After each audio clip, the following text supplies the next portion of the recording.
much, Jean, for your presentation.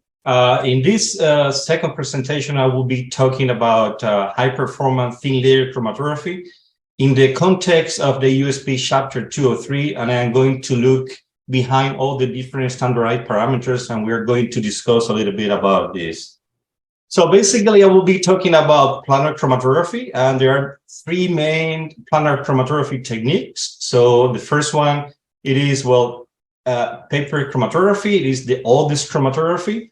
It dates since 1855, where a German chemist separated a mixture of dyes in a filter paper. And then we have thin layer chromatography, which is most of you using in the past. And then we have the planar chromatography of today, which is high performance thin layer chromatography. This starts with the HPTLC plate and some autonomous devices in 1976, as you can see in this image over here, different applicators, developer, and even a scanner as well. And the first HPTLC SOP was established in the HPTLC Association in 2012. And then the procedure was adopted by the US Pharmacopoeia in 2015 under two main chapters, the 203, high-performance thin-layer chromatography procedure for identification of article of botanical origin, and then under the 1064, identification of article of botanical origin by high-performance thin-layer chromatography procedure. Later on, it was accepted by the European Pharmacopoeia. Yeah, if you don't mind to mute, the micro, please. So later on in 2017 was accepted by the European Pharmacopoeia under the 2.8 chapter 2.8.25 high performance thin layer chromatography. So I will be talking about the USP chapters, specifically the required chapter 203. Okay. So this chapter describes a procedure for using a USP identification test that relies on HPTLC. It is applicable to the identification of article of botanical origin in a USP compendia that serves as a drug substance, drug product, as an ingredient or a dietary supplement. And it talks about how we need to control the variables for the HPTLC technique so we can get reproducible results. And then this will allow us to compare closely related botanical material that are not official ingredients. So it also describes, the different high-performance plate that are used, the equipment that are used to control this variable, and system suitability tests as well. I will be talking mainly about the different variables, but high-performance plates and also the system suitability test. I will skip the instrument at this point. So like any analytical technique, it always starts with sample preparation. This is a very simple step, but it's very important. We'll be at the end comparing fingerprint, band position, and intensity. So we need to make sure that our sample preparation, it is well done. If not, our data analysis will be off. So in the USP Chapter 203, it is described for powder botanical ingredient, a preparation of 100 milligram per ml e-methanol. So this concentration is good enough to see all the metabolites on our fingerprint. And methanol is used as a general extraction solvent to get access from the tissue of the plant material, all the different plant secondary metabolites. So dry extract or fraction can be prepared at 10 milligram per ml e-methanol. And finished product, this is important. It needs to be assessed the amount of the dosage from containing the equivalent of this finished product. Basically, we do a very simple extraction, sonication for 15 minutes. Then we do some centrifugation, and we take the supernatant out of those solids, and we set some vials, and it will be ready to apply into the plate. We don't need to filter this sample. So just by doing centrifugation will be good enough. So after that, we will need to apply onto the plates. So we use plates coated with a uniform 200 micron layer, 60 angstrom pore size, and you will see that the silica gel, it is irregular. We have irregular particles. You can see this picture on the microscopy. And it will have a particle size from 2 to 10 micron, as you can see in this image, with a 5 micron average particle size, which is, this is a difference between TLC plates. So it is used as polymeric binder. So we want to bind the stationary phase to the support. And it uses a fluorescence indicator under UV 254. There are different kind of indicator, but this is the most common one. You will see it as a beautiful greenish background under UV 254. So glass plates are preferred over aluminum backsheet because it is the greater mechanical stability, but those backsheet aluminum plate can be also used.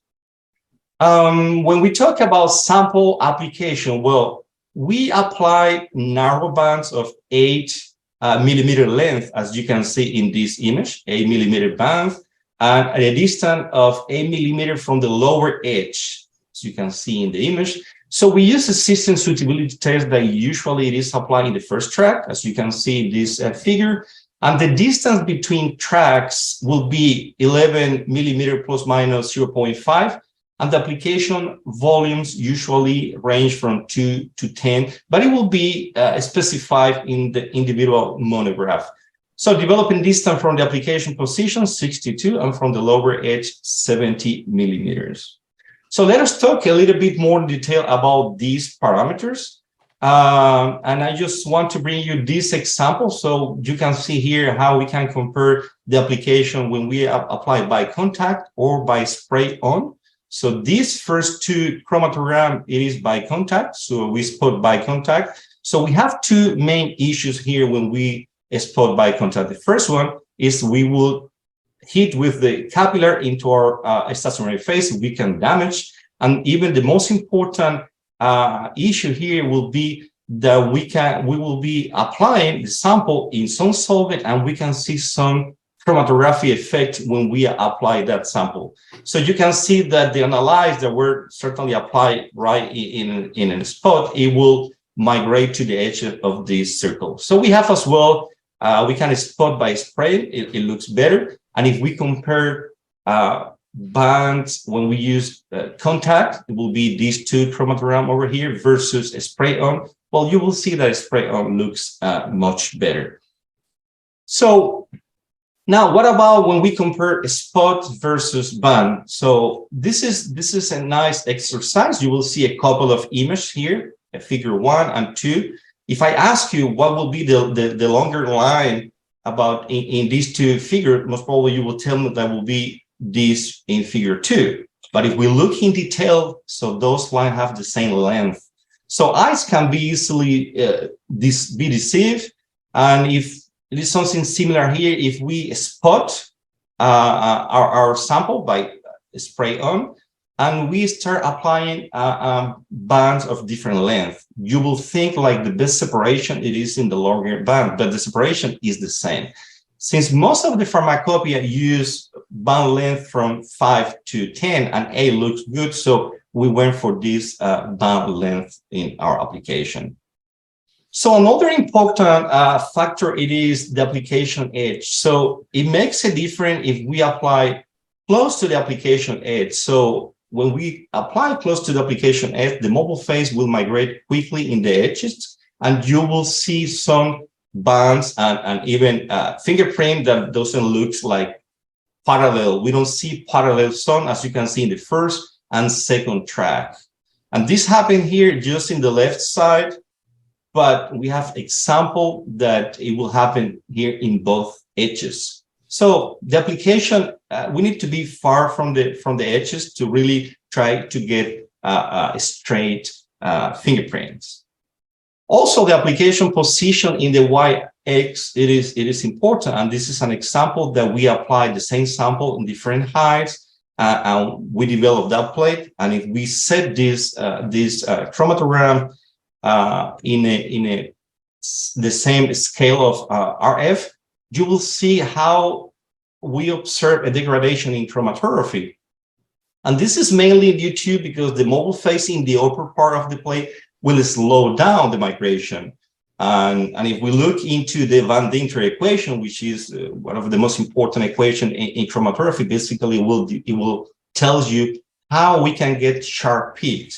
So it's basically an hyperbolic equation. We have three main constants. I am not going to go in detail in all these constants, but basically we want to get slow high equivalent to a theoretical, small high equivalent to a theoretical plates.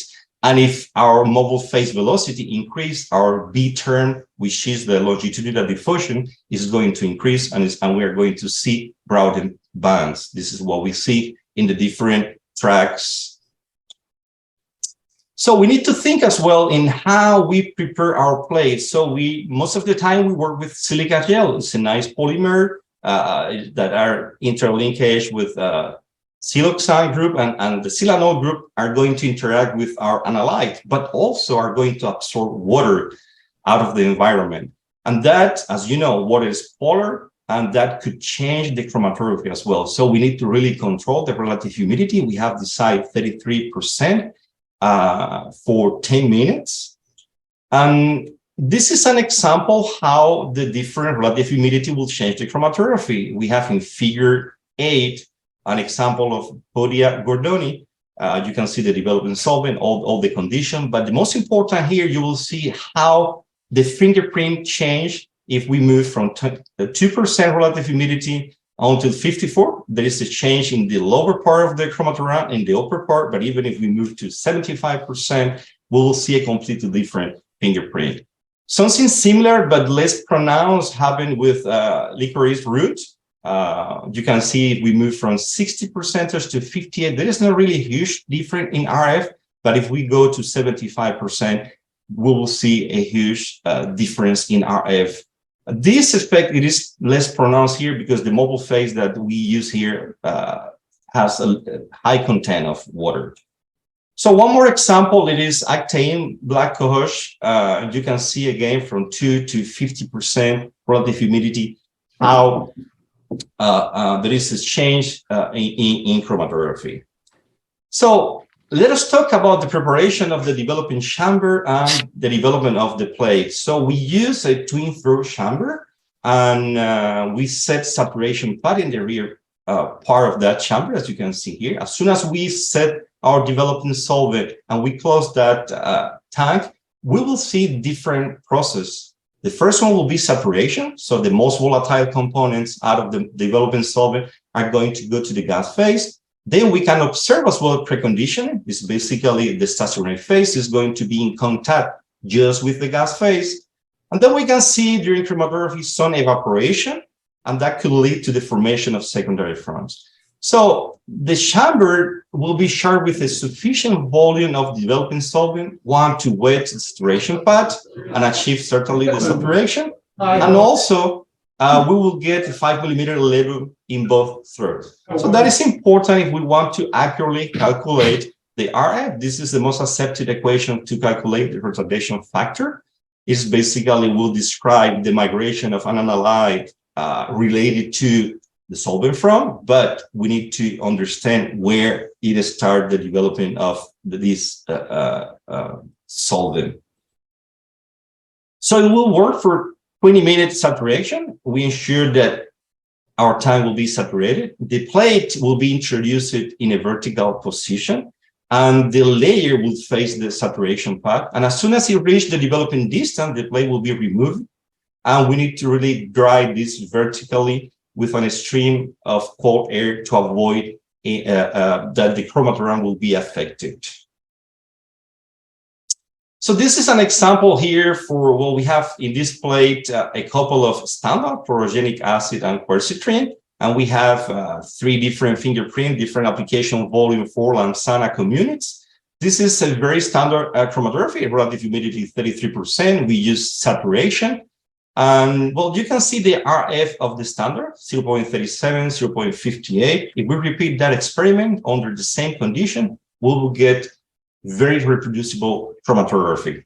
Now, if we don't saturate the tank or the twin throw chamber, you will see a huge shift in RF.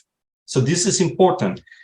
And also, this is something that, a lot of people overlook. If we reuse the saturation pad, and it is not fully dry, we will see a variation in RF as well for those standard. It will be between a saturated tank and unsaturated tank, but you will see variations. So this is something minor mistake that we can make in the lab that will change completely our chromatography. Another example here, it is, well, the saturation pad thickness. This is something as well that we overlook. So this is the example of patchouli herb. It was developed with cyclohexane, toluene, ethyl formate, formic acid, and you will see here under UV 366 different fingerprint, and then after derivatization with MP, natural product reagent. And basically, this is using the standard saturation pad. Then, if we run chromatography using a thinner saturation pad, you will see that there is a change in chromatography as well. So this is something that we need to keep in mind. So optimum development distance, how we select the 6 centimeters or 6.2 is the optimum development distance for running chromatography. So this is an example that will illustrate that. This is St. John's wort. So we run chromatography here from 3 to 8 centimeters from the application position. And you will see, just looking into the band profile, that there is a huge difference in separation if we compare 3 centimeters to 6. And but it will be difficult to say what happens between 5 and 8. Do we see a better separation? It will be difficult just by looking at this band profile. But if we convert this band profile into peak profile, this is what you're going to see. So I will be looking into this very intense yellowish band and this bluish band that translate in the peak profile in these two peaks. So when we move to 5 centimeters to 6 centimeters, we can see there is an improvement in separation. That is obvious. But then when we move to 6 centimeters to 7, we don't see that improvement. And also we can see that the intensity of those peaks decrease. So that is indicative that is happening diffusion. And we don't want to have diffusion during chromatography. We are going to have broadened peaks, and we don't want to have that. So, and also in addition, 6 centimeter development required just 21 minutes. And if we move on to 8, where the separation is not really improved, we will double the time of our chromatography.